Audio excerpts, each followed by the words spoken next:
Good morning. Welcome in. This interview is driven by your next Ford F-150 at Mack Hike Ford in Jackson, I-55 North. Best selection of pre-owned and new Ford F-150s at Mack Hike Ford, I-55 North in Jackson. Steve Palazzolo, Pro Football Focus, PFF.com. NFL Insider podcast, website, all the good stuff. He joins us on the Farm Bureau Insurance guest line. Steve Palazzolo, were you able to go to the Sunday night football game? I was, yes. I had sideline passes for before the game, and then I watched the game in the very last row in the stadium. So, little of both worlds, best of both worlds there. Hey, man.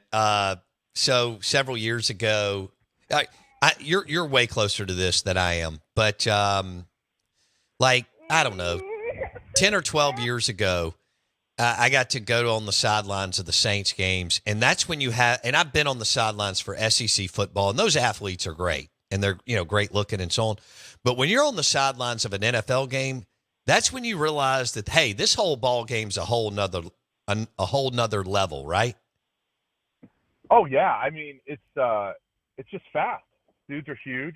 The game's fast, and I honestly, even like when I was playing minor league baseball, I remember just sitting in the bullpen thinking, wow, these guys are fast and good, and I can't believe I'm actually like a part of that game. Because when you're up close and watching, I think, professional athletes, you realize, yeah, that's legit. Or college football, it's a lot faster than it looks on TV, and a lot quicker, bigger, stronger, and it's a great view being up front. It is, and the collisions are like, you think you get them on TV, and you're on the sideline, and you're like, wow. That's incredible. How did so we had a really good game between the Cowboys and the Eagles, and the Eagles come away with the dub. How did Pro Football Focus rate Dak Prescott's performance?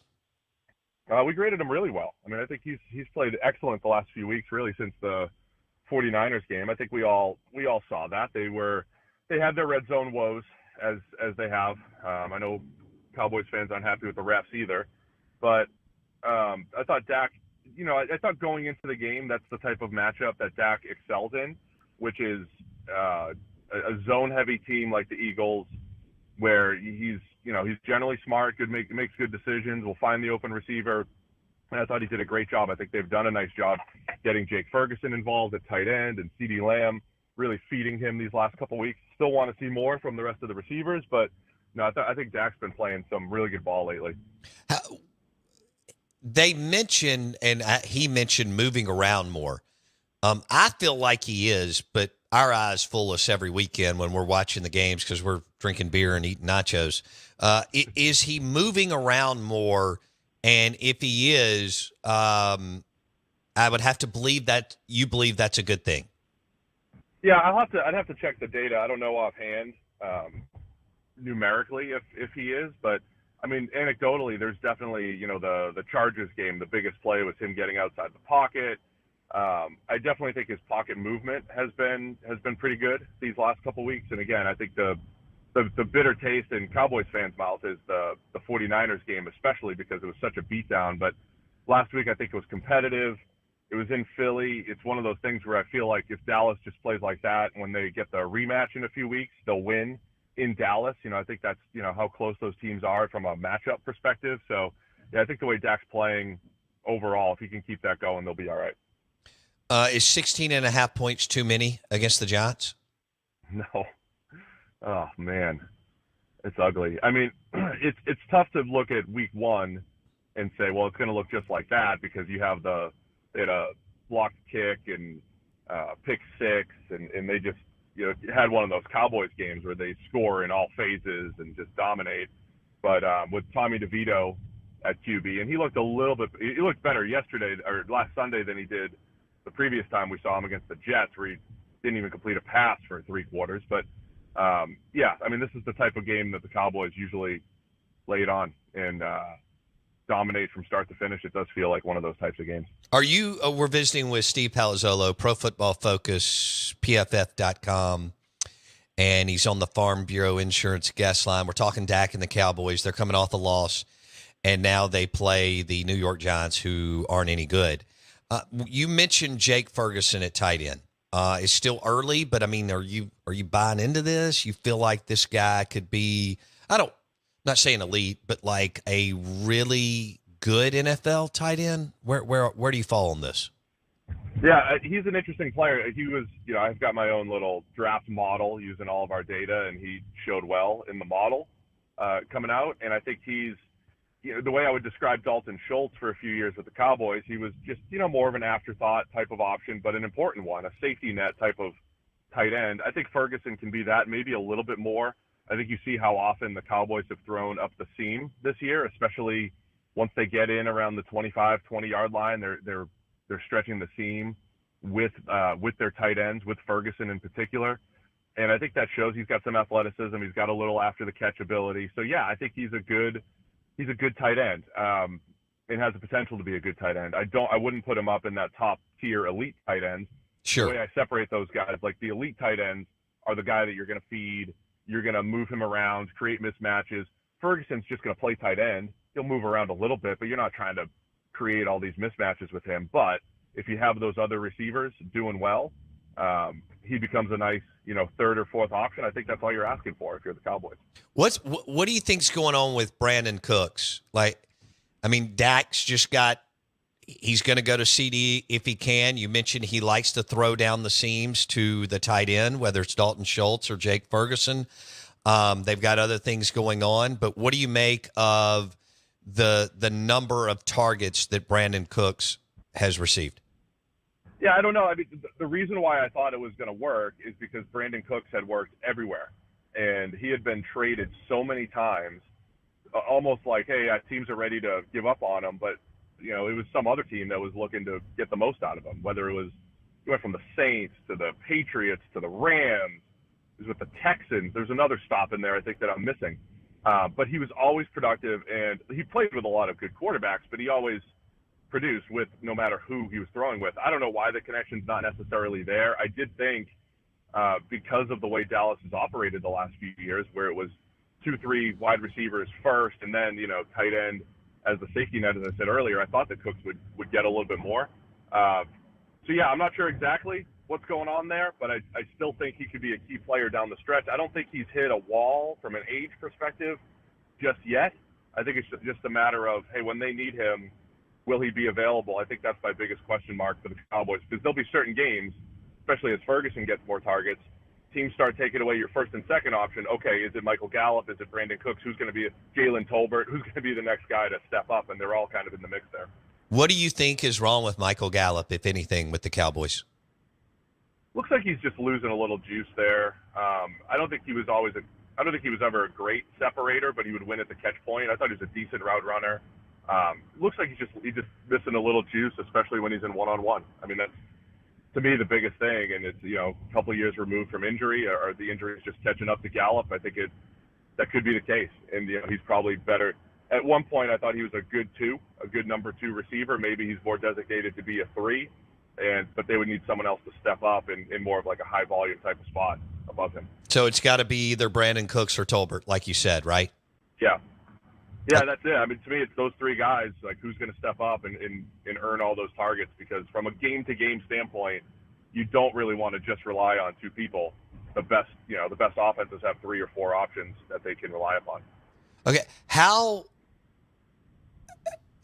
the Eagles put the ball on the ground 3 times and the Cowboys defense didn't get 1. What is the percentage of that happening, Steve? Low. That's just bad luck. That's why predicting football is difficult sometimes, because in a macro setting, you talk about like, well, you pass the ball well and stop the pass, and that's how you win games. In a micro setting, when you wake up on a Monday and say, how did we win or lose the previous game? It usually comes down to, did you execute in the red zone on both sides of the ball, and turnovers before the end of the game, before it got into, the losing team kind of heaving it up late. But did you did the ball bounce your way? And this time it just didn't. Man. It's just bad luck. Okay. Steve Palazzolo, PFF.com. Pro Football Focus, driven by your next Ford F-150 at Mack Hike Ford, I-55 North in Jackson. So to date, is Dak still around number 9 as far as grading the quarterbacks in the NFL? Somewhere in there? Yeah, he's probably in that 8 to 10 range right now from a grading standpoint this year. He's had a lot of good, clean games, and he's had a couple duds in there. So that's been Dak this year. That's been really the league. I think when you look at, who's the best quarterback in the NFL this year, I think it's from a production standpoint, not from a, who's hypothetically the best, like a Mahomes. But all the quarterbacks have had their ups and downs, I think, at the top, even at the top of the list, whether it's Lamar Jackson, Tua, Jared Goff, Mahomes, Josh Allen. So I think, Dak's probably in that 8 to 10 range right now from a grading standpoint, and I think that's probably fitting for where he stands right now in the NFL. Who's number 2 behind Mahomes? I mean, so Mahomes is not number 1 in our grading right now. I think it's Tua. I think it's Tua, then Lamar and Goff. Okay. But Mahomes, I mean, the whole ranking thing, it's, there's a difference between who's got the best production this year, who's playing the best right now, versus, who would you take next week as the top quarterback? You would say Mahomes. Right. Mahomes isn't playing the best. That's why I'm saying, Josh Allen is still grading really well. Like, all those guys are up near the top. But each guy that I mentioned, you're going to say, yeah, but they had these couple bad games. Yeah, they've all had that. They've all had that this year. There's really no dominant quarterback so far this season halfway through. Okay, describe the gap right now year to date. You mentioned this isn't picking like what quarterback you would pick to lead your franchise if you could pick anybody. But as far as Pro Football Focus ranking the quarterbacks for the 2023 season, you said Tua 1, Lamar 2, Goff 3. So will you describe the gap to our listeners between like Goff at 3 and Dak at 9? Small. I mean, we're halfway through the season. That's still not a massive sample size. We're talking 8 to 12 throws, that type of 8 to 12, 15 plays, whatever it might be. I mean, sometimes that's the difference, an overthrow down the field versus putting it on a guy. When you're looking at things statistically or just from a grading standpoint, it's a small margin, So I think that's what it is.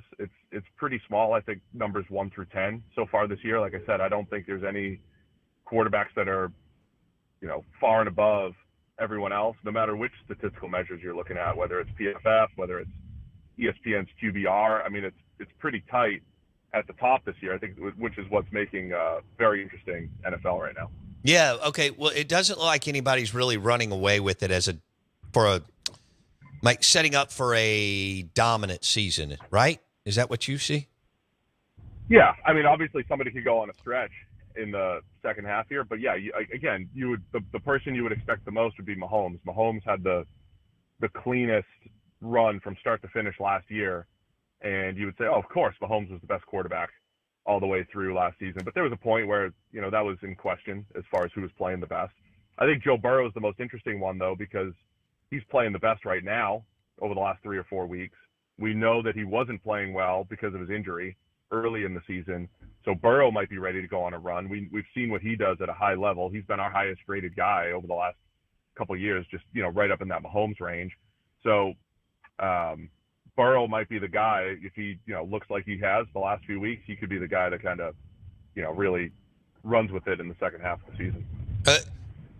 In the NFC, are your power rankings Eagles, Cowboys, 49ers, or Eagles, or I don't know, Lions maybe after?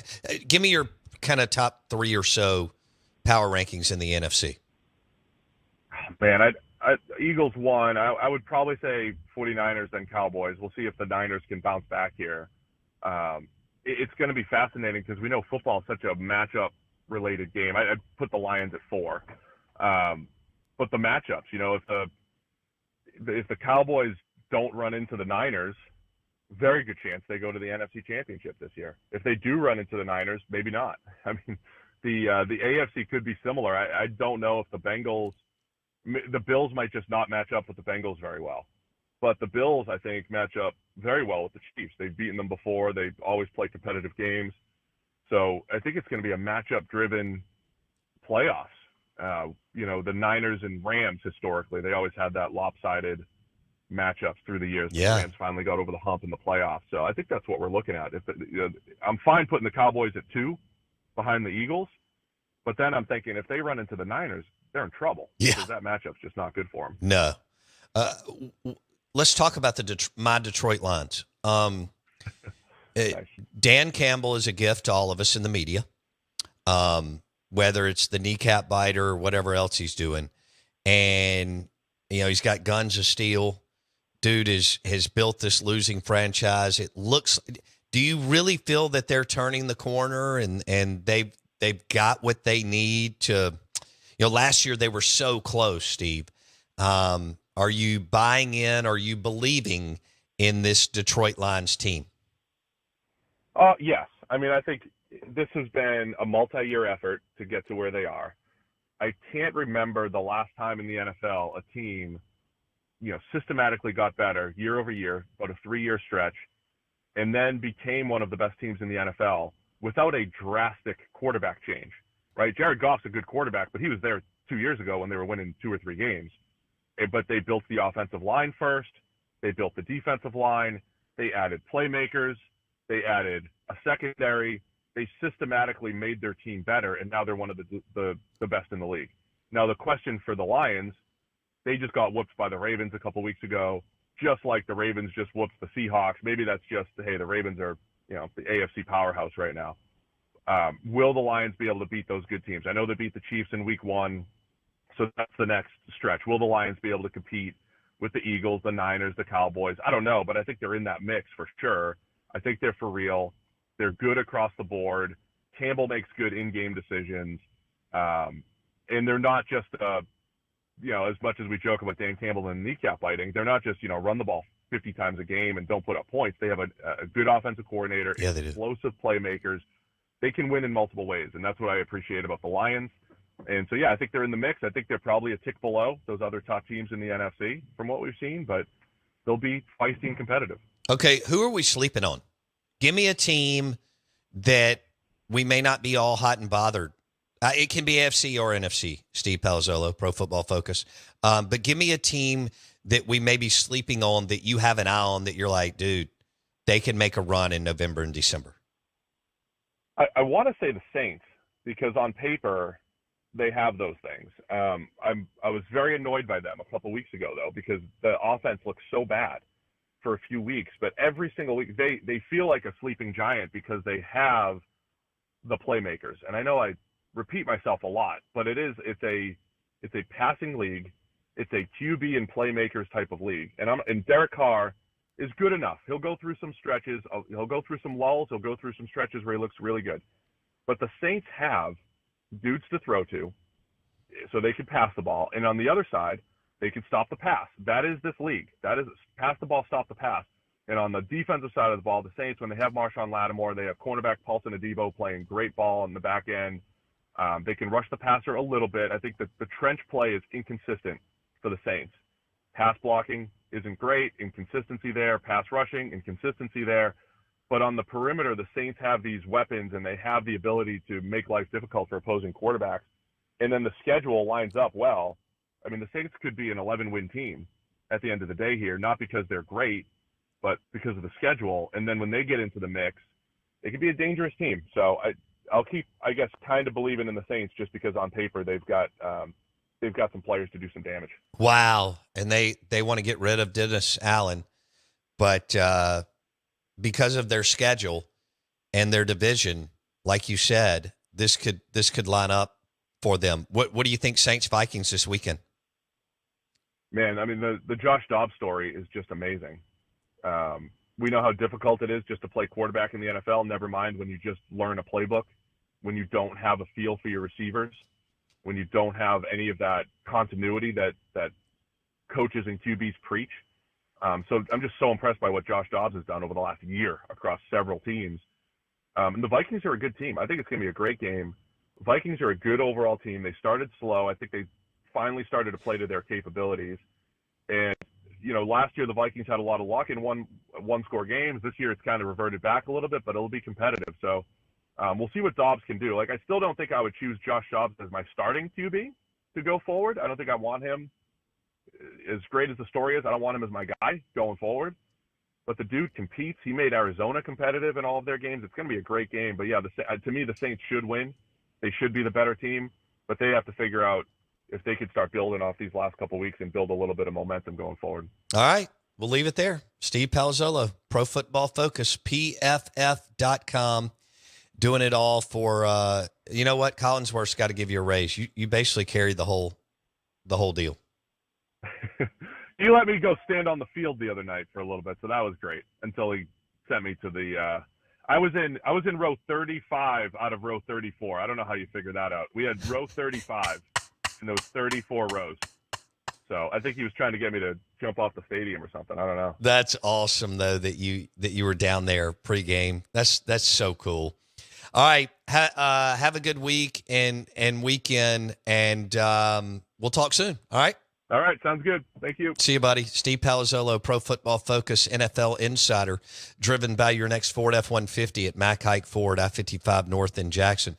He's got the Saints beating your Vikings this weekend. Are you upset now? I am upset. But you'd rather Ole Miss win? Yes. Okay, so you've already called that Ole Miss is winning 38-35. You said 38-35 yesterday. Right. All right. I think that's a good ballpark. I think it's going to be really close. If Ole Miss wins, it's a shootout. So I think it's around there. All right. But I still think the Vikings have the Saints number, besides when Saints were trying to break bones and make Super Bowls. So,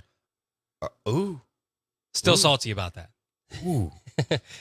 But, hey, Brett Favre came out, whatever he was on, staring at the sky and looping around. He could still jog on that leg. Yeah. Almost made it happen. I know. That was a hell of a football game. It was. It was. Were you devastated? I was. Well, what was that? 2000? Yeah, 9-year-old Jason. Did you have your Jared Allen jersey on? I had an Adrian Peterson jersey on. Okay. At the time. What number was he? 28? 28, yeah. Yeah. Yeah, so, I mean. What a great player. And that team was stacked, too. That's why. What a great player. You look back and it's like the Vikings obviously had 4 chances in a row, but in recent years, like with the Purple People Eaters. Oh, yeah. Bud Grant and Ahmad Rashad. And, yeah. But in recent years, I mean, that team and Brett Favre he already had a Super Bowl. Like, that was the shot. Yeah. But it did feel good, a couple years in a row with the Minnesota Miracle and then with the Kyle Rudolph, not a push-off. Were you obnoxious to Saints fans after the Minnesota Miracle? I was in a room with all Saints fans. I was in my buddy's dorm room at Ole Miss? At Oak at Mississippi State. And I was but you went to Ole Miss. Yeah, I went to Ole Miss, but I was at my buddy. I was, I went back and forth from Starkville to Oxford, so much during college because all my friends went to State. I had a lot of friends at Ole Miss. Yeah. But yes, I was obnoxious, 1,000%. Wow. Rightly so. Wow. Well, I hope they poured hot sauce in your boxers or in your saline or something. I don't know. All right. Saints Vikings this weekend. Jason, for our Saints fans, let me know what you think on the Ag Up Equipment text line. 601-885-3776. Somehow I've gone back-to-back producers that don't like the New Orleans Saints and take shots at them on the air. Blake loved to take shots at them. So does Jason. Prior to that, I had Hole and Jackson, who were big Saints fans. It's weird. Back-to-back Saints guys. Back-to-back Cowboys and Vikings who don't like the Saints. It's a crazy world we live in. And we're powered by Rick's Pro Truck and RPT and ricksprotruck.com.